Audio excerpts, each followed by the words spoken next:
오늘 말씀은 로마서 9장 1절에서 3절 말씀까지 보겠습니다. 오늘부터 로마서 9장 말씀을 우리가 생각하게 될 텐데, 오늘 말씀이 9장의 첫 번째 말씀이니까 좀 마음을 집중하시고 오늘 말씀을 간절하게 사모하는 마음으로 함께 읽겠습니다.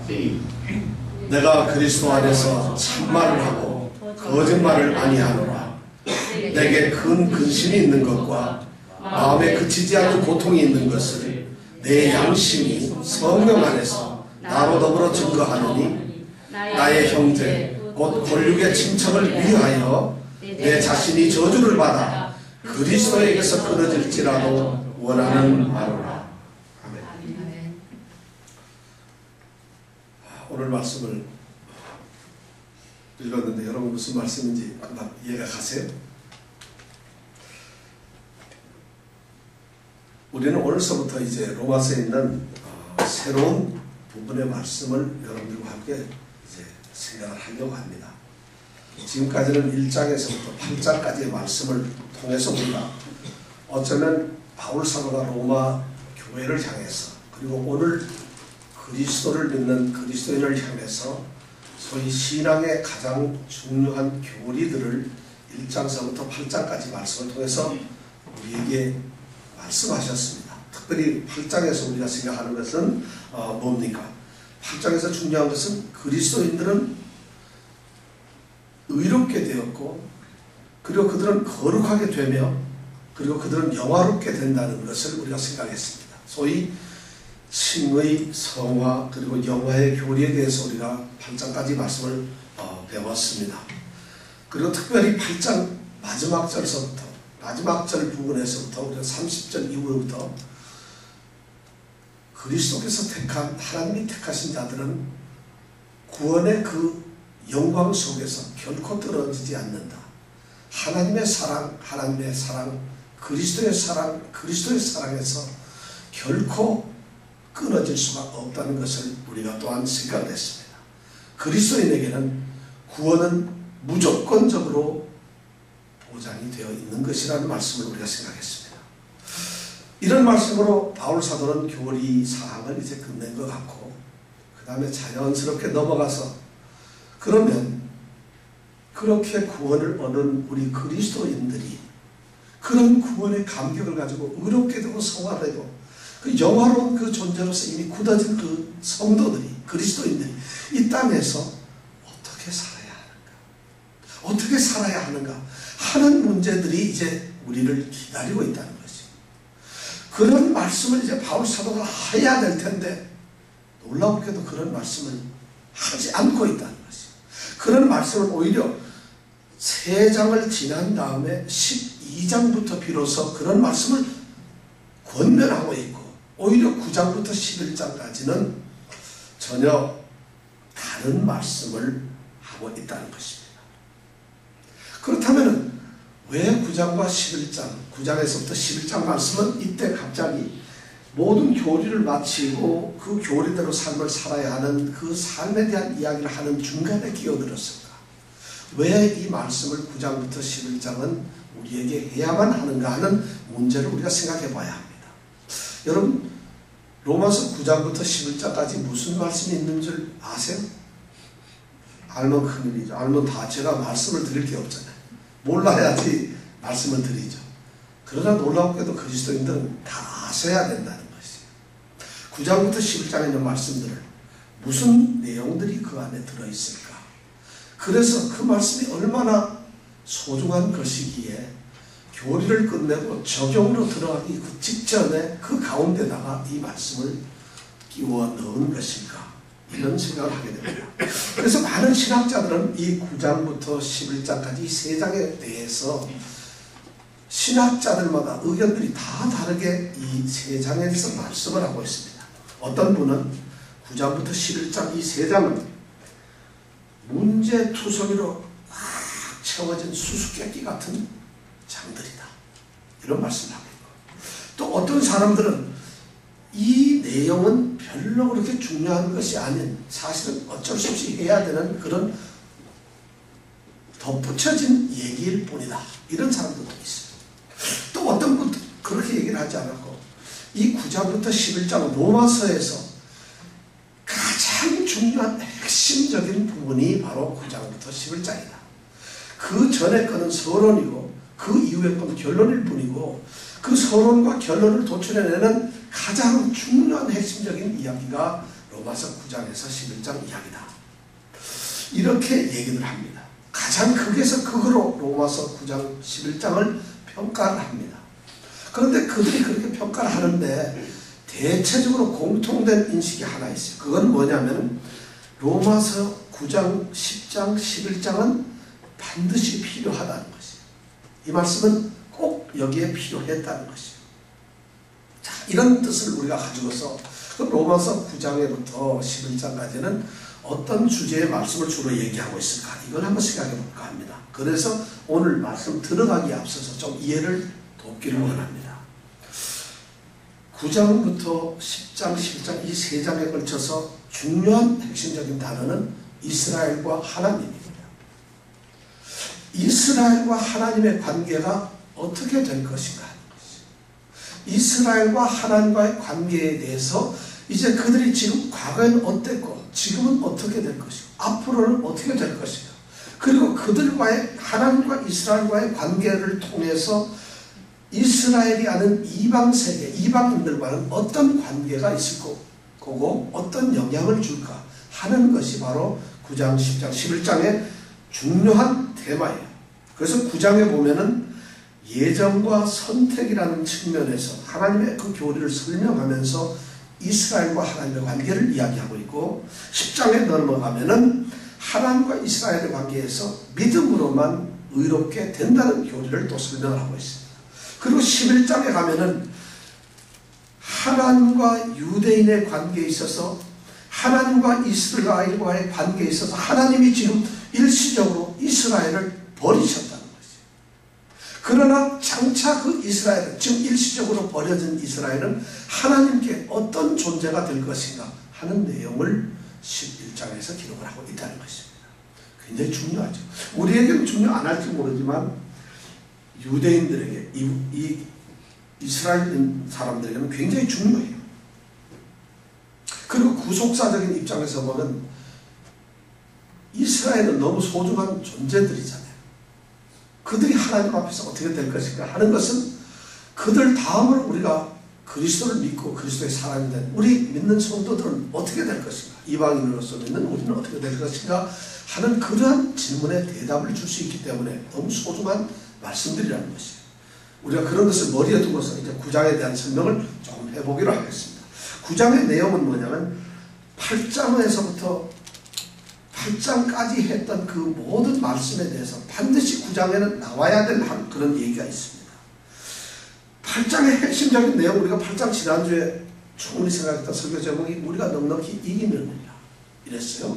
그리고 8장의 마지막 부분에서 계속 바울이 강조했던 것이 너무 아름답고 위대한 선언이었어요. 뭐냐면 하나님이 택하신 자들, 하나님께서 사랑하는 자들, 하나님이 위하시는 자들은 절대로 하나님의 사랑과 그리스도의 사랑에서 끊어질 수 없다는 이야기를 8장에서 했어요. 그것이 결론적인 말이었고 믿음으로 어렵게 된 사람들, 성화된 사람들, 영화롭게 된 사람들, 그리고 예수를 믿는 사람들, 그 모든 사람들, 그 사람들 통틀어서 한마디로 한다면 하나님의 택하신 자들인데 그 하나님의 택하신 자들은 결단코 하나님의 사랑에서 끊을 수 없어. 끊어지질 않아요. 어떤 이 세상 다른 아무 피조물이라도 끊을 수가 없다는 거죠. 그래서 그리스도인들은 반드시 구원을 얻게 된다는 이 말씀이 바로 8장의 말씀이었어요. 그런데 그런 말씀으로 마치고 나니까 그 말씀에 대한 예상되는 질문이 있다는 것이에요. 그러면 뭐냐면 이것이 구약 성경을 보면은, 구약 성경에 나타나는 걸 보면은 유대인을 향해서 하나님께서는 그들을 선택해서 나는 그들의 하나님이 되고 유대인들은 나의 백성이 된다고. 그리고 그들에게 모든 약속과 축복과 언약과 그들에게 율법과 모든 또 하나님을 믿게 되는 하나님의 사랑과 모든 것을 쏟았다는 것이에요. 그렇다면 구약 성경에 입각해서 본다면 구약 성경을 통해서 유대인들은, 이스라엘 백성들은 하나님의 약속에서 선택받은 택하신 족속이라는 것이죠. 그런데 그들이 어떻게 오늘날 메시아로 오신 그리스도를 영접하지 않고, 유대인들은 그리스도를 배척했어요. 거부했어요. 예수를 십자가에 달리게 한 장본인들이에요. 그리고 예수를 믿는 자들 지금도 핍박을 하고 있고 예수를 그리스도라고 인정하지 않고 있다는 것이죠. 그렇다면은 하나님께서 이스라엘과 한 약속들, 하나님과 이스라엘과 맺었던 그 언약들이 오늘 8장에서 보면 분명히 하나님께서 택하신다 약속하신 자는 영원히 하나님의 사랑에서 끊어지지 않는다고 하는데, 구약에 있는 이스라엘 백성들은 어떻게 되는 것이냐? 어떻게 그들은 하나님이 보내신 메시아를 섬기지 아니하고 메시아를 영접하지 아니하고 거부를 하느냐는 이런 논리적인 질문이 나올 수밖에 없다는 것이죠. 그렇지 않겠어요? 그것이 만약에 하나님이 택하신 유대인이라도 버려지게 된다면 우리처럼 예수를 영접한 사람도 언젠가 버려질 수가 있다는 논리가 되지 않겠어요? 예수를, 하나님을 그들의 아버지로, 그들의 하나님으로, 이 세상의 유일한 여호와로 섬겼던 이스라엘 백성들이 하나님으로부터 벌어지고 하나님의 사랑에서 끊어진다는 것이 있을 수 있다고 한다면, 그것이 현실적으로 나타났다고 한다면은 지금 로마에서 핍박을 받고 예수의 이름 때문에 예수를 위해서 살아가는 그리스도인들은 어떻게 되는 것이냐? 당신이 말한 대로 하나님의 사랑에서 아무것도 끊을 수 없다고 하는데 과연 그것을 믿어도 되느냐는 것이죠.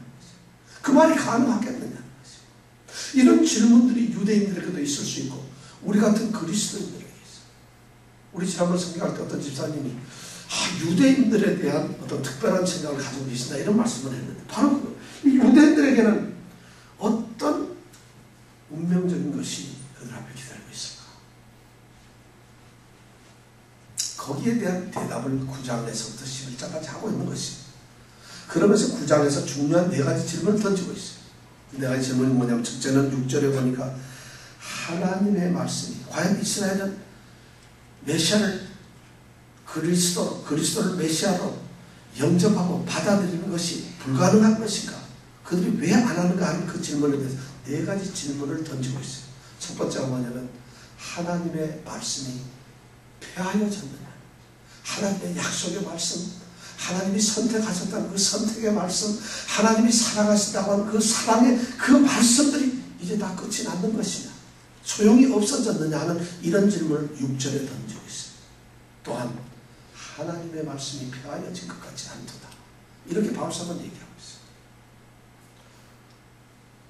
과연 끊어졌을까요? 그것이 아니라는 거죠. 바울사도는 6절 이후부터 그렇지 않다는 것을 설명합니다. 우리가 다음에 그것도 설명드리겠습니다. 그 다음에 또 두 번째, 만약 그렇지 않다면은 그 대답이 보면은 6절에 대한 그 질문에 대한 대답이 하나님께서는 말이죠, 이스라엘이 다 이스라엘이 아니라는 것이고, 이스라엘에게 난 그들이 다 이스라엘이 아니라는 것이고, 아브라함의 씨가 다 그 자녀가 아니라는 것이, 육신으로 난 자녀들은 결코 하나님의 자녀가 아니라 약속의 자녀로 난 자들만 진정한 참된 이스라엘이라는 얘기를 하고 있어요. 하나님께서는 그렇게 정하셨다는 것이죠. 그렇다면 두 번째 질문을 던지는 것이 14절에, 그러면 그렇게 선택을, 하나님께서는 약속을 그렇게 해놓고 나서는 어떤 사람들을 참된 이스라엘로 선택을 하셨다면 그 선택이 의롭지 못한 거 아니냐는 것이죠. 모든 사람들에게 그렇게 다 하나님께서 사랑을 쏟고 이스라엘 백성들을 전체적으로 내 백성이라고 하신 하나님이 불의하신 것이 아니냐 하는 이런 말씀을 하죠. 어떻게 하나님께서는 차별을 하느냐는 것이죠. 예수 생명교회 성도들 중에서, 교인들 중에서 어떤 사람은 하나님이 사랑하고 어떤 사람은 사랑하지 않아요. 이 중에 같이 예배를 드리는 분들은 어떤 분은 구원의 확신을 가지고 믿는데 어떤 분은 그렇지 않다는 것이에요. 어떤 분은 하나님의 구원 속에서 감격을 가지고 있는데 어떤 사람은 그 감격이 없다는 것이에요. 그것이 어떻게 하나님이 그러실 수가 있느냐는 거죠.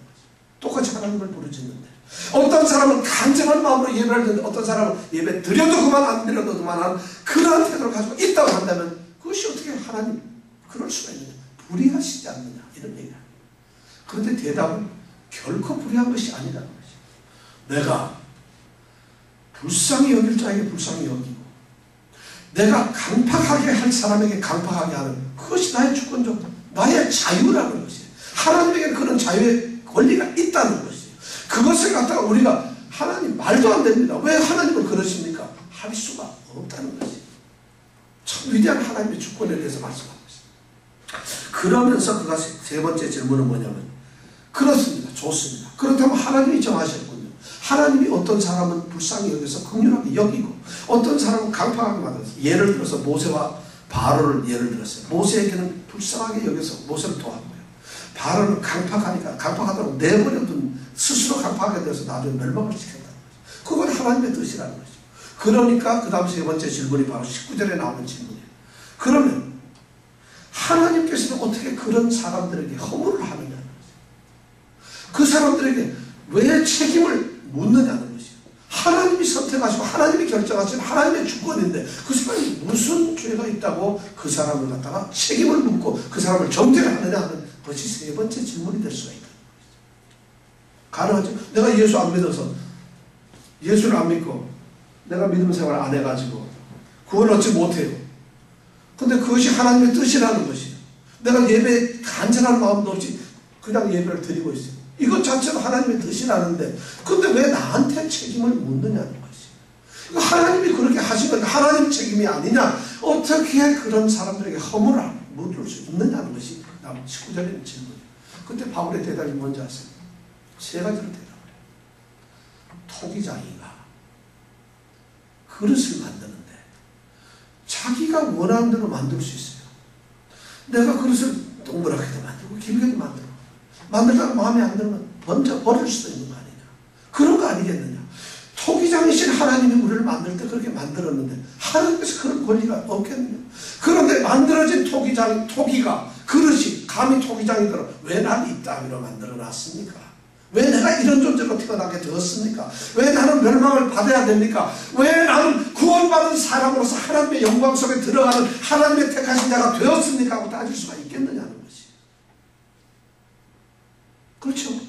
그러면서 하나님께서는 구약 성경에서 이미 그러한 내용들을 말씀을 다 하셨어요. 이스라엘 백성들에게. 너희들에게 그러면 너희들이 참답게 나를 섬기는 자들, 너희들에게 참답한 선택을 받는 자들, 약속의 자녀들은 내가 약속의 자녀들은 나의 아들, 딸로 나의 자녀로 삼겠다. 내 백성으로 삼겠다. 말씀을 이미 다 하셨다. 그걸 선언하시고 하나님 스스로가 어떤 분이라는 것을 이미 구약에다 다 말씀을 하고 하셨다는 것이. 니네들이 그 하나님을 섬기지 않았다는 것이죠. 이것이 9장에 나오는 전체적인 말씀이에요. 사실. 이런 말씀을 염두에 두면서 바울 사도는 지금 그런 말씀을 지금 9장에다 쓰고 있어요. 사실 바울은 복음에 대한 남다른 해석을 한 정말 탁월한 복음주의자였어요. 그런데 그 바울은 특별히 이방인을 향해서 이방인을 위한 전도자고 사도로 부르심을 받았어요. 그래서 그는 그 당시에 하나님의 택하신 이스라엘 백성이 아닌 그들보다도 버려지고 구원받을 수 없는 존재들로 여겨졌고 사람 취급도 못하는 온 세상에 있는 다른 족속들을 향해서 이 하나님의 복음을 전하는 사도가 됩니다. 그런데 사도만 되었을 뿐만 아니라 뜨거운 열정을 가지고 자기의 생명을 내어놓고 그들을 향해서 복음을 전하고 있었다는 것이죠. 그러다가 보니까 그렇지 않아도 이 바울의 그런 행동을 싫어하는 이 유대인들이 바울을 민족의 반역자로 취급을 합니다. 마치 그 당시에 세리들이나 이런 사람들이 로마 앞잡이가 되어서 세금을 걷어서 이스라엘 백성들 자기 동족들의 고혈을 짜내는 아주 착취라는 나쁜 일을 하는 그런 세리처럼 바울 사도는 어떻게 하나님의 귀한 복음 이거를 이방인에게 전하느냐 하는 이런 멸시를 받으면서 반역자로 취급을 받았어요. 그뿐만 아니라 바울 사도가 전하는 이 참된 복음은 말이죠. 유대인들이 생각할 때 도저히 납득을 할 수가 없어요. 왜냐하면 구약에 나타난 그들이 지금 믿고 있는 율법 종교 안에서 그들은 율법이 전부 다라고 생각을 했고 율법을 지킴으로써 하나님께서 의로움을 우리에게 주신다 생각을 했고 하나님이 택하신 백성만이 구원을 얻는다고 생각을 했고 이스라엘만이 하나님이 택하신 백성이라고 생각을 했고 그들만이 아브라함의 믿음의 후손이라고 생각을 하고 있었는데 바울이 이 이방인을 향해서 전하는 복음을 가만히 들어보니까 그것이 아니라는 것이죠. 유대인들이 결코 약속된 자들도 아니고 이방인들 믿음으로 난 자들 그들만이 하나님의 자녀라는 얘기를 하고 있어요. 그러니까 유대인들이 보기에는 이 바울 선생은 하나님의 율법 구약 성경을 전적으로 무시하고 부정하는 우리 민족의 율법 종교를 부정하는 자로구나 이런 배척을 받을 수밖에 없었어요.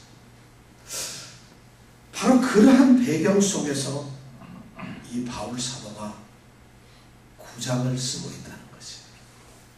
9장을 이제 쓰고 있어요. 유대인들 이 로마에 있는 성도들 안에서.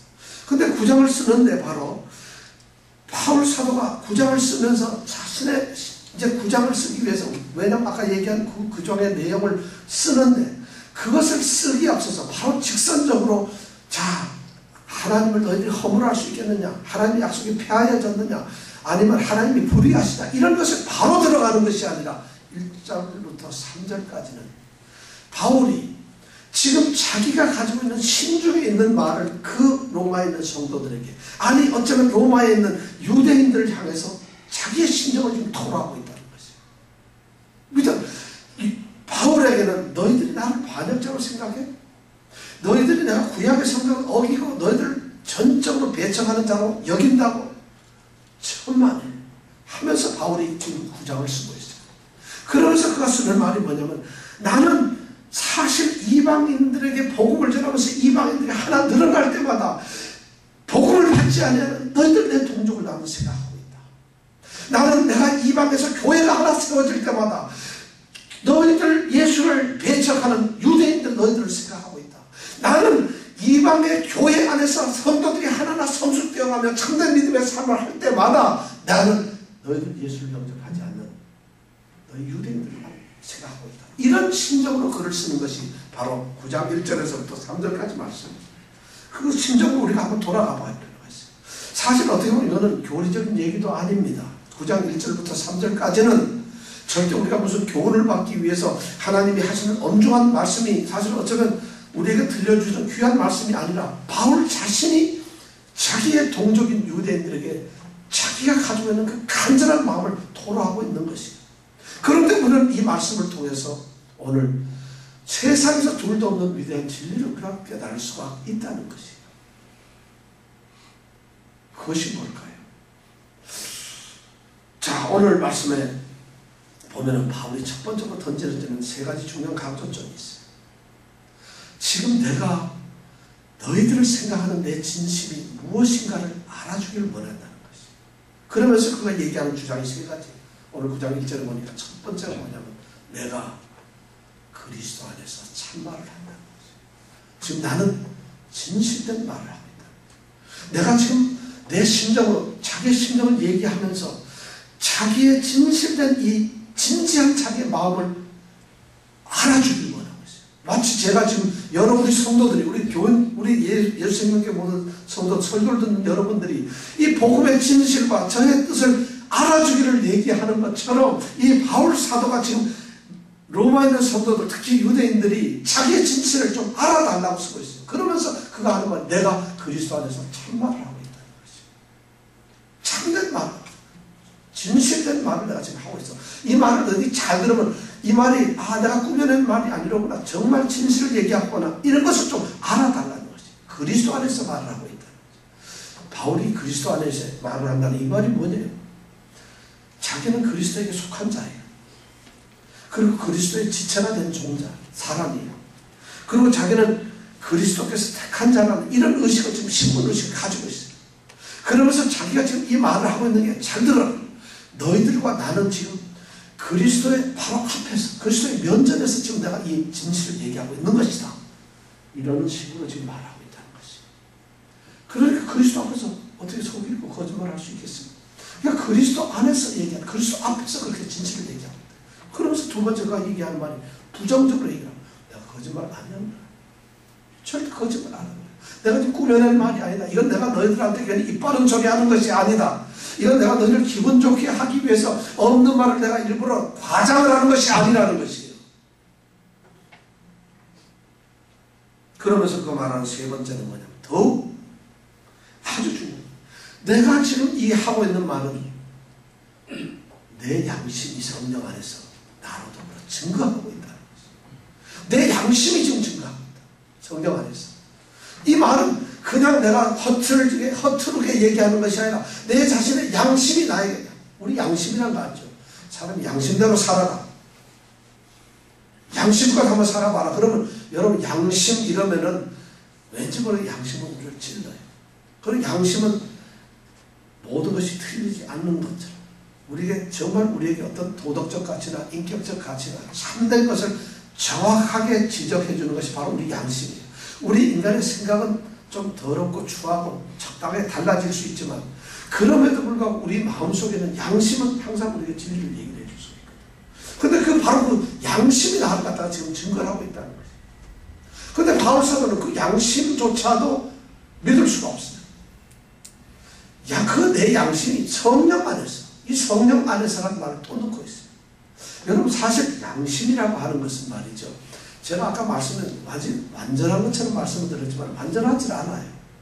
양심조차도 나의 조건에 의해서 달라지는 것이에요. 양심이 여러분들 가장 선한 것이라고 천만의 말이에요. 어떤 문화나 어떤 환경이나 어떤 형편에 있을 때 또는 어떤 교육에서 어떤 훈련을 통해서 우리의 양심은 달라질 수가 있어요. 예를 들어서 저기 미개촌에서 아프리카에서 식인종들이 사는데 그들이 사람을 잡아먹어요. 잡아먹으면서 양심에 거리낌이 있을까요? 그들이 훈련받고 배운 것은 아무런 가책이 없어요. 그러나 그런 환경이 아닌 다른 문화 속에 사는 식인종은 이거는 안 되는 얘기라는 것이에요. 이렇게 양심은 우리가 처한 환경에 따라서 달라집니다. 적당히 그때부터 달라져.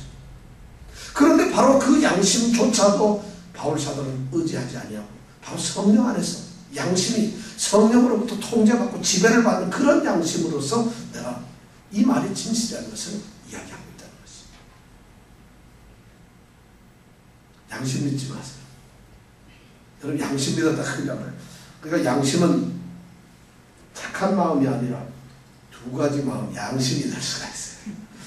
이때그때 따라 요랬다가 저랬다는 양심이 될 수가 있다는 것이에요. 양심을 믿지 마세요. 여러분의 양심이 성령 안에서의 양심이 되기 원합니다. 바울이 지금 자기가 하고 있는 말이 그렇다는 것이에요. 그렇다면은 그리스도 안에서 진실을 말하고 참을 말하고 참말을 하고 있고 거짓말 안 하고 양심, 그 성령 안에서 성령의 지배를 받고 있는 양심이 자기와 더불어서 증거를 하고 있는데 그렇게 하고 있는 그 말의 내용이 뭐냐? 뭘 얘기하려고 하는데 도대체 이런 얘기를 1절, 2절에서 쓰고 있을까요?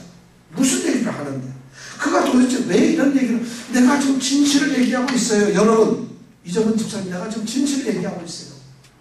내가 지금 거짓말 하는 게 아니에요. 내 양심이 내가 지금 참난 얘기를 하고 있어요. 이걸 이렇게 강조하면서 얘기를 할까? 무슨 얘기를 하는데? 바울 사도도 좀 그것이 바로 3절에 나와 있어요. 도대체 뭘까요? 그 첫 번째가 큰 근심과 마음에 그치지 않는 고통이 있다는 것이죠. 바울 사도에게는 지금 커다란 근심이 있어요. 그리고 마음에 끊이지 않는 고통이 있어요. 너무 슬픔이 있고 너무 애처로워 너무 애통하고 비통스러워요. 그런 것이 내 마음에 있는데 그런 마음 때문에 슬픔 때문에 내가 지금 간장이 끊어질 정도로 고통스러워요. 그것을 바울 사도가 가지고 있다. 이것을 가지고 있는 게 진실이라는 것이에요. 내가 지금 그런 생각을 가지고 있다는 것이에요. 바울은 왜 이 말을 가지고 왜 이런 말을 할까요? 왜 자기에게 고통이 있다고 말을 할까요?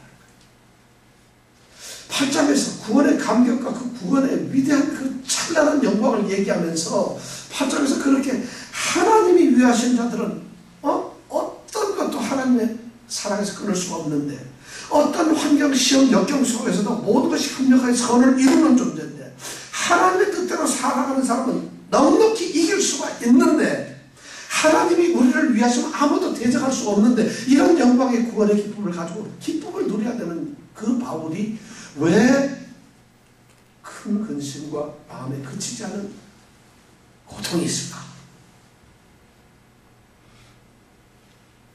왜 9장의 시작을 하면서 그는 유대인을 향해서 이렇게 고통의 이야기를 하고 있는 것일까? 사실 이 말을 구정해서 가만히 들여다보면은 이렇게 해석을 할 수 있어요. 구원의 기쁨이 있기 때문에 고통스러운 거예요. 구원의 기쁨을 가지고 있는 자이기 때문에 고통스러운 것이에요. 구원의 기쁨이 크면 클수록 구원이라는 것이 뭔지 알면 알수록 그것을 누리면 누릴수록 더 고통이 크다는 것이에요. 이런 말을 하고 있는 것이에요. 구원의 기쁨은 누가 주는 것이요? 성령께서 주시는 거예요. 근데 오늘 말씀을 보면 구원의 이 고통도, 사랑의 고통도 누가 주느냐? 성령께서 주세요. 그런 얘기를 하고 있어요. 구원의 이 기쁨이라는 것은 결코 혼자 누리는 것이 아니라는 거죠. 구원의 기쁨이라는 건 구원의 기쁨만 있는 것이 아니라 구원의 기쁨이 있으면 있을수록 구원을 통한 사랑의 고통이 함께 간다. 사랑은 여러분 기쁜 것이 아니라 너무나 고통스러운 거예요. 사랑하기 때문에 마음은 지금 너무 고통스러워요. 사랑이 여러분 고통스러운지 아세요? 사랑 고통스러워요. 구원을 받으면서 내가 하나님의 자녀가 되었고, 그래서 내가 구원을 받아서 하나님이 주시는 축복을 누리고 있고, 그리고 구원을 받아서 내가 영원한 천국이 나한테 보장이 되어 있는데, 그런 기쁨을 가지면서 마음속에서는 큰 근심과 근심과 고통이 있다는 것이에요. 구원받은 자는 반드시 고통이 있어야 됩니다. 그럼 그 고통이 무슨 고통이냐면 이 고통을 다른 사람들과 나누지 못하는 거예요. 이 기쁨을, 이 고통이 뭐냐면 구원의 이 감격 기쁨을 나만 누린다는 것이 있을 수가 없다. 성령께서 주시는 이 구원의 기쁨 속에는 이렇게 위대한 구원의 감격을 나만 가질 수가 없다. 다른 사람, 이웃, 타인을 위해서 이것을 나누어 주어야 한다는 그런 고통이 아울러 있다는 것이죠. 그런 것이 없으면 구원의 감격이 없는 것이에요. 구원의 기쁨이 없는 것이에요. 예를 들어서 나에게 너무나 커다란 말할 수 없는 감격적인 사건이 생겼을 때 그것을 이불 속 뒤집어서 가만히 말 안 하고 있는 사람 있나요? 이정근 집사님이 유튜브에다가 우리 설교를 올리고 나서도, 올리고 난 그날서부터 10번을 더 얘기를 했어요. 유튜브에 올렸는데 보셨어요? 유튜브에 보셨어요? 자기가 기쁘고 즐거운 일은 얘기하지 않을 수가 없어요. 근데 바울 사도가 바로 지금 그 얘기를 하고 있는데, 구원의 감격과 기쁨이 내가 넘치기 때문에 이 기쁨 때문에 나는 고통스럽고 얘기하지 않을 수 없다. 그런 고통이 있다는 것이에요. 그럼 이 고통이 누구를 향한 고통이냐면 오늘 말씀을 보니까 바로 그 고통의 대상은 나의 형제 곧 고륙의 친척이라는 것이죠. 바울이 이런 고통을 받는 것은 자기의 형제, 그 육신으로 난 자기의 혈연의 형제들이 바로 나의 고통의 이 근 걱정의 대상이라는 것이에요. 바울 사도는 지금 예수를 믿고 예수 그리스도 안에서 형제 많잖아요. 자녀들도 많고 형제들도 많잖아요. 우리가 지금 예수를 믿으면서 예수 그리스도 안에서 전부 형제가 됐어요. 옆에 분들이 전부 형제고 자매고 전부 다 우리가 하나의 가족이에요. 그리스도 안에서 그건 가족이 되었는데, 그럼에도 불구하고 우리에게는 이런 믿음의 가족 외에 여전히 우리의 육신적인 가족이 있다는 것이에요. 바울 사도는 바로 그런 구원의 감격이 있으면 있을수록 바로 그렇게 복음을 받아들이지 않는 그들의 육신의 형제 유대인들을 생각하는 고통이 있다는 것이에요. 저들이 믿어야 돼요. 저들이 예수를 믿어야 돼요. 저들이 구원을 받아야 되는데 어쩌면 유대인들이 아닌 이방인들이 구원을 받는 그걸 받은 받을수록 비수를 찌르는 더 고통이 있어요. 이들보다 어쩌면 그런 말은 아니겠지만 이들보다 우리 동족인 이스라엘이 구원을 얻어야 될 텐데 어쩌면 이런 말을, 이런 생각을 가지고 있을지도 몰라요. 그렇지 않겠죠. 복음이 공평한 거니까. 구원을 얻지 못하는 유대인에 대한 남다른 고통이 있다는 것이에요. 예수 믿으면 혈연이, 이 혈연관계가 가족이 없어지는 것이 아니에요. 우리에게는 두 가족이 생기는 것이에요. 이렇게 교회 안에서, 그리스도 안에서 믿음의 가족들이 있고, 또 그리스도를 믿지는 않고 그리스도 안에 있지는 않지만 우리가 혈연적으로 가지고 있는 가족이 있다는 것이에요. 여기에서 바로 바울 사도는 그 아픔과 고통이 믿지 않는 가족에게 대한, 혈연에 대한 그런 고통이 있다는 것이에요. 여러분들에게 묻습니다. 그런 고통이 여러분 있으세요? 믿지 않는 여러분 형제, 아들, 딸, 자매, 부모 뭐 이런 분들이 있는데 여러분 그런 고통이 있으세요? 지금 바울이 그 고통을 얘기하고 있는 것이에요. 바울은 아무 책임이 없어요. 사실 따지고 보면 이방의 사도를 불러서 이방인들을 수없이 그리스도인으로 인도하고 이방의 교회를 세우고 그들을 가르치는 것으로 이미 하나님의 놀라운 축복과 은혜와 이미 칭찬을 받기에 충분한 존재예요. 그리고 감격이 있는 존재에도 불구하고 그럼에도 불구하고 그가 고통을 가지고 있는 것은 바로 그가 생각하는 바로 유대인 동족이라고 하는 이들 때문에 그렇다는 것이에요. 여러분들 그런 거 있으십니까? 여러분의 형제 자매가 그런 것이 있다면 여러분 어떻게 생각하세요? 우리가 전도라고 하는 것이 바로 전도의 기본적인 원리가 바로 여기에 있어요. 가족부터 하는 거예요. 가족이 예수를 믿지 않으면 고통스러워요. 가족이 예배를 드리지 않으면 고통스러워하는 것이 있어야 된다는 것이에요. 아파서 그래요. 아파서 그래요. 이런 것이 문제예요. 오늘 이 말씀에 가족에 대한 이 형제에 대한 혈육 고륙의 친척이라는 말은 육체로 태어난 혈연 관계로서의 가족을 의미하는 거거든요. 그것 때문에 고통을 가지고 있다. 믿음 때문에 바울 사도가 지금 중요한 얘기를 하고 있잖아요. 나는 끊임없는 근심과 고통을 가지고 있어요. 근데 그 대상이 바로 나의 가족이에요. 나의 형제들과 나의 동족이에요. 이런 말을 하고 있어요. 이 말을 지금 이 말이 진실이고 참된 말이면 거짓말이 아니라는 것이에요. 자기 양심이 이런 말을 하고 있고 증거를 하고 있다는 것이에요. 그렇다면 우리에게 또 다른 질문을 던질 수 있잖아요. 여러분들 과연 믿지 않는 사람들을 향해서 구원의 이 복음을 모르는 사람들에게서 여러분 근심이 있습니까? 정말 마음에 그치지 않은 고통들을 가지고 있습니까? 지금 바울은 어쩌면 우리에게 그런 질문을 던지고 있는지 몰라요. 믿지 않는 가족들을 향한 그런 안타까운 고통이 있느냐는 것입니다. 아니, 종교는 자유인데요. 슬픈 일입니다. 기독교를 종교로 생각한다는 것이 얼마나 슬픈지 몰라요. 지금 이건 사느냐 죽느냐입니다. 만약 여러분들이 예수를 믿음으로써 구원을 얻었고 영생을 얻었고 생명을 얻었고 영원한 천국이 약속이 되어 있고 지옥에 가지 않는다는 그 사실을 믿는다면 종교는 자유입니다. 이런 말을 할 수 있겠어요? 그것을 믿고 있는 여러분들의 신앙이 참되다고 한다면 어떻게 여러분들은 믿지 않는 가족을 위해서 태연하게 가질 수 있겠어요? 그들이 여러분들이 믿고 있는 것이 나는 천국을 가는데 저 사람도 천국을 가지 않고 지옥을 가는데 구원을 얻지 못하는데도 불구하고 고통이 없을 수 있겠는데 그러면 사랑하지 않는 것이죠. 이것이 바로 사랑의 고통이라는 것이죠. 여러분이 구원에 감격도 없거나 예수를 믿지 않는 사람들이거나 아니면은 감격을 전혀 못 느낀 그런 존재라는 것이죠. 그러니까 그런 세속적인 발언을 할 수가 있다는 것이죠. 그렇게 얘기를 할 수밖에 없다는 거예요. 불쌍한 존재. 어쩌면 믿지 않는 자보다도 믿는 자처럼 교회에 있고 믿음을 갖지 못하고 구원의 감격을 못 갖는 그 사람이 더 불쌍하고 초라한 사람. 세상에서 마음대로 놀지도 못해요. 세상에서 멋대로 살지도 못하면서 예수 믿는 흉내를 내기 위해서 눈치를 보고 교회에 있는 얼마나 불쌍하고 초라한 사람인지 몰라요. 그런 사람이 될 수밖에 없다. 지금 그런 얘기들이 바울 사도가 지금 하고 있는 말씀에 깔려있는 것이죠. 사도행전 1장 8절에 보면은 오직 성령이 너에게 임하면 너희가 권능을 받고 예루살렘과 온 유대와 사마리아와 땅끝까지 이르러 내 증인이 되리라 하십니다. 이렇게 말씀하셨습니다. 바로 전도의 핵심은 예루살렘부터 시작됩니다. 여러분들의 예루살렘이 어디라고 생각하세요? 여러분들이 전도해야 될 예루살렘이 어디라고 생각하세요? 여러분들의 가족이, 여러분의 가까운 친구들이, 여러분들이 직장에서 일하는 직장의 동료들이, 어쩌면 여러분들이 만날 수 있는 여러분들의 이웃이, 이런 사람들이 바로 우리가 말하는 오늘 형제, 권력의 친척이라는 것이에요. 아니 성경이 그렇게 말하든 말든 저는 관심 없어요. 그냥 찬송 부를 때 좀 눈물 좀 나고 교회 나오면 왠지 뭐 잘한다고 즐겁고 이러면 되죠.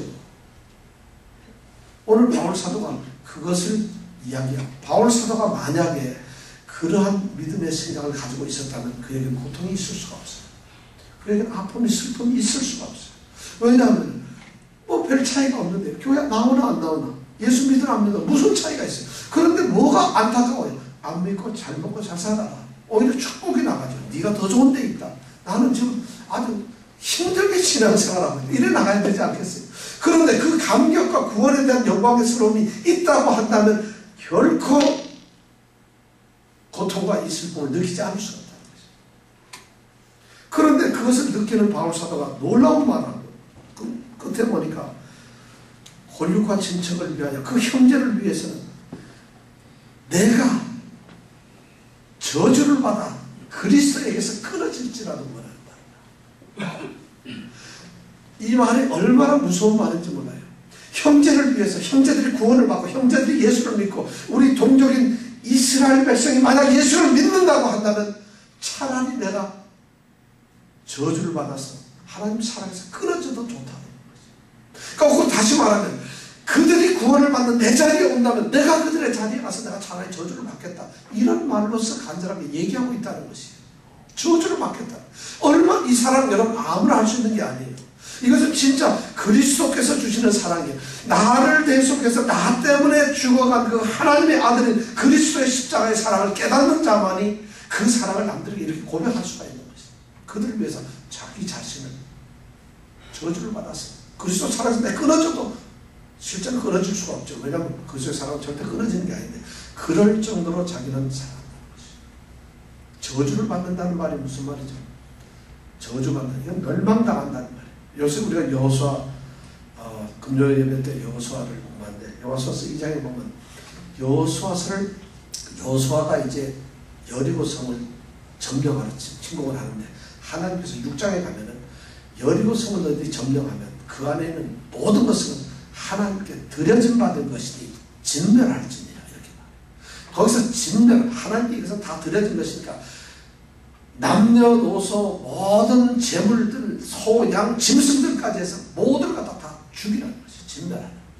바로 이 저주라는 말이 바로 아나데마라고 하는 말인데 그때하고 단어가 똑같은 거예요. 지금 바울 사도는 어쩌면 그 말을 생각하고 있는지 몰라요. 여리고 성을 무찌르고 난 이스라엘 백성들이 그 여리고 성에는 모든 것을 죽여 내가 어쩌면 멸망받는 가나안 족속이 되어가지고 여리고 성에서 그렇게 이스라엘 백성들에게 처참하게 짓밟히고 태워주고 죽게 되는 그런 존재가 된다 할지라도 만약에 우리 사랑하는 내 동족 이스라엘 백성의 구원을 얻게만 된다면 이런 말을 지금 하고 있다는 것이죠. 무지무지한 여러분 형제를 사랑하고 형제의 구원을 위해서 바울 사도는 지금 이렇게 얘기를 하고 있다는 것이죠. 여러분 전도라는 것이 여러분 구원한다는 것이 바로 이러한 영혼을 사랑하는 뜨거운 마음이 있어야 됩니다. 이것이 없으면 안 된다는 것이죠. 바울 사도는 지금 그 뜨거운 자기가 영혼 사랑이 막 그냥 용광으로 처럼 타오르는 이것을 지금 고백하고 있는 거죠. 구약에도 또 이런 위대한 고백을 하는 사람이 있죠. 모세. 저렇게 32장에 보면 이스라엘 백성들이 모세가 시내산에 올라가서 하나님의 율법을 받고 그 시내산 아래서 이스라엘 백성들이 무슨 일을 했어요? 모세가 하도 안 내려오니까 금송아지를 만들어 놓고 이제 하나님 필요 없다. 우리에게 이 금송아지가 하나님이다 하고 금송아지를 만들어 그 앞에서 춤을 추며 놀며 술 취하면서 놀고 있더라는 거죠. 그러니까 하나님이 진노하셨죠. 그래가지고 그들을 그날 3,000명 죽게 만든 일이 만들었죠. 그리고 모세가 그 이스라엘 백성을 구원하기 위해서 하나님의 진노가 풀리질 않아요. 왜냐하면 하나님이 가장 싫어하는 것이 하나님보다 다른 것을 사랑하는 거예요. 하나님보다 다른 것을 위에 놓는 것이에요. 하나님보다 일을 위해 놨어요. 예수를 믿는 것보다 자식들을 사랑해요. 예수를 믿는 것보다 돈이 더 좋아요. 예수를 믿는 것보다 친구를 만나러 가는 것이 좋아요. 이런 것을 하나님이 싫어합니다. 하나님은 우상을 싫어하십니다. 그런데 금송아지를 만들고 그들을 이스라엘을 애국 땅에서 이끌어내신 그 하나님을 지금 무시하고 금송아지를 만들었어요. 그러니 하나님이 그들을 용납할 수가 없죠. 이것을 안 모세는 홀로 시내산으로 다시 올라갑니다. 그리고 하나님 앞에 갑니다. 그리고 하나님 앞에 내어다니면서 하는 기도가 뭐예요? 하나님, 이들의 죄를 사해 주세요. 만약 그렇지 않다면은 하나님 내가 원합니다. 주님이 기록한 그 이름을 기록한 그 책에서 내 이름을 지워주세요. 이 말이 무슨 말이에요? 하나님께서 구원하시기로 한, 구원을 주기로 한 그 사람의 이름을 적어놓은 책이 있는데 내 이름이 거기 있는데 내 이름을 지워달라는 거죠. 이스라엘 백성, 내 사랑하는 동족을 만약 구원하지 않으신다고 한다면 내 이름 거기에 있을 필요도 없어요. 나는 동족들과 같이 멸망당할 거라는 것이 이런 말을 쓰고 있다는 거죠. 이것이 바로 저주를 받아 그리스도에서 끊어질지라도 하는 말이에요. 모세나 바울은 지금 그런 심정을 가지고 있어요. 정말 동족을 사랑하시며 왜냐? 이스라엘 백성들이 지금 9장에 보니까 버려졌어요. 약속의 자녀들이 아니고 예수를 믿도록 했는데 9장 마지막에 가보면 예수 자체가 거치는 돌이 되었어요. 그들이 거기서 거치려고 넘어져 버린 거예요. 예수 때문에 전부 구원을 못 받는 거예요. 이런 바보들이 예수 때문에 구원을 받는 것인데 예수 때문에 예수에게 넘어져서 이들이 구원을 못 받고 있으니까 다 죽고 멸망되고 진멸당하고 있다. 저주 속에 있다는 거죠. 그런데 그 저주를 받고 있는 그들을 향해서 바울 사도는 이렇게 간절한 것을 얘기합니다. 여러분들에게 묻습니다. 여러분들은 정말 큰 근심과 고통이 있습니다. 그 근심과 마음에 그치지 않는 고통이 여러분 형제를 향한, 이웃을 향한, 동료를 향한 그런 마음입니다. 과연 그들의 영혼을 너무 사랑하기 때문에 여러분들이 죽는 한이 있더라도 그들을 구원해야 되겠다는 영혼의 그런 열정이 있습니다. 바울 사도가 지금 그걸 쓰고 있어요. 내가 만약 참으로 진정한 구원을 누리고 구원받은 백성이고 내가 예수를 잘 믿는 믿음의 사람이고 이것을 여러분들이 진정으로 확신한다면 여러분은 고통을 해야 돼요. 고통하지 않는, 고통이 없는, 사랑의 고통이 없는 그 믿음은 가짜입니다. 왜냐하면 사랑의 고통이 있을 수밖에 없어요. 그것이 주님께서 우리에게 믿음을 주시면서 명령하셨던 것이 증인이 되라는 명령이었어요. 이웃을 사랑하라는 명령이에요. 이웃의 사랑의 최고의 명령은 죽어가는데 나 사랑해. 죽어가고 있는 그 영혼을 향해서 돈을 주고 떡을 주고 그들을 도와주는 것이 무슨 소용이 있겠나요? 그거보다 더 중요한 것이 죽어가는 영혼을 살리는 구원이 더 중요하지 않겠습니까? 그런 열정이 우리에게 있어야 되지 않겠느냐는 것이죠.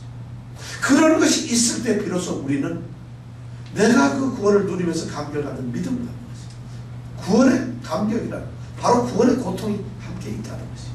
오늘 바울 사도가 그것을 가지고서 이스라엘 백성들 자기 동족이 알아주기를 원하고 있어요. 이제 그는 9장, 10장, 11장을 통해서 이스라엘과 하나님의 관계 속에서 이스라엘의 비참한 현실을 정말 마음 아프게 비통한 심정으로 기록해 갈 것입니다. 우리는 그 말씀을 함께 생각을 할 것입니다. 그렇게 쓰다 보니까 이미 바울 사도는 이스라엘의 그런 모습, 하나님의 택하신 약속의 자세인 그 이스라엘의 그 모습을 보면서 그는 이 비통을 느끼지 않을 수가 없었다는 것이죠. 우리 사랑하는 성도들, 우리 예수님의 교회가 독점자라고 했어요. 전도하자는데 전도하면 다 웃어요. 전도합시다. 웃어요. 왜냐하면 전도가 기뻐서 웃어요. 즐거워서 웃는 거지. 이런 오늘 말씀을 통해서 정말 우리에게 큰 근심과 마음에 그치지 않은 고통이 있기를 원합니다. 없다면 기도하세요. 이런 것이 없다면 간절하게 한번 매어달려보세요. 나는 그러면서 스스로를 채찍질해보세요. 하나님, 나는 구원의 감격이 있습니까? 내가 구원을 진짜 기뻐합니까? 난 구원 얻은 존재가 내가 조금이라도 생각하고 있습니까? 그럼 내게 이런 고통이 있어야 되지 않겠습니까? 하나님께 기도하세요. 우리 사랑하는 성도들이 오늘 이 말씀을 통해서 전부 이 위대한 구원의 감격과 구원의 고통을 가지시기 원합니다. 그래서 우리 교회가 감격과 고통 속에서 나로 성장되고 하나님의 나라가 세워지는 아름다운 교회가 되기를 원합니다. 기도하시겠습니다. 세상의 많은 사람들은 우리가 가지고 있는 이 진리를 모릅니다. 왜냐하면 육에 속한 자들은 육의 일을 쫓아가기 때문이죠. 그러나 영에 속한 자들은 영의 일을 쫓아갑니다. 영의 일을 쫓아가면서 육의 일을 자랑하는 사람들이 있어요. 영의 일을 생각하며 영을 사모하는 자이면서도 육의 것을 더 즐거워하고 그것을 기뻐하는 자들이 있습니다. 성경은 그런 데서 물러나라고 떠나라고 말하고 있습니다. 영의 기쁨을 가진 자들에게 모든 것이 협력하여 선을 이루는 축복이 주어진다고 약속을 하는데도 그 약속의 말씀을 믿지 않습니다. 사랑하는 성도 여러분, 우리 예수님의 교회에서 예수님의 생명을 가지신 우리 사랑하는 성도 여러분, 이 마음에 그치지 않는 고통, 이웃과 가족을 위해서 갖는 이 고통, 내 생명까지 끊어지고 내가 저주된다 할지라도 그들을 구원하겠다는 이 구원의 그 열정, 이것이 우리에게 있어야 되지 않겠습니까? 오 하나님, 저희들에게 이 사랑의 고통을 주시옵소서. 이 사랑의 고통을 느낄 수 있는 그 민감성을 우리에게 주시옵소서. 예민하게 하여 주시옵소서. 우리가 그리스도를 사랑한다는 것이 그리스도의 몸을 세우는 것 아니겠습니까? 우리에게 영원 사랑의 놀라운 열정을 허락하시옵소서. 예수님 이름으로 기도드렸습니다.